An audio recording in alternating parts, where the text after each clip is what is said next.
So, yan guys. Ito yung part 2. Yan, ito na siya.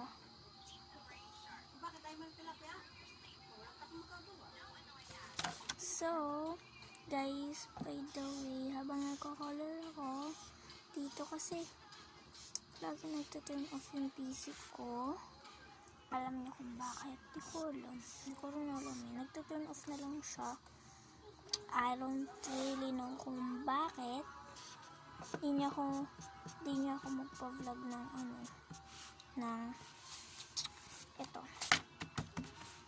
So guys, bali hindi ko pala ito ititape lahat. Hindi ko siya ititape lahat kasi mawawala yung tape ko, no? Mawawala. Hindi na siya mahangin. Ito na siya. So far.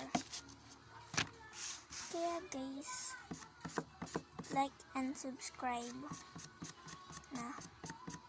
Kung hindi pa kayo naka-like and subscribe talaga. Tampo ko sa inyo.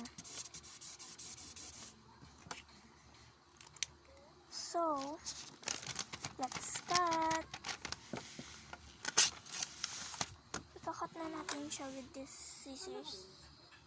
Matalas. Ikat ko na lang yung part na to. So, bye muna.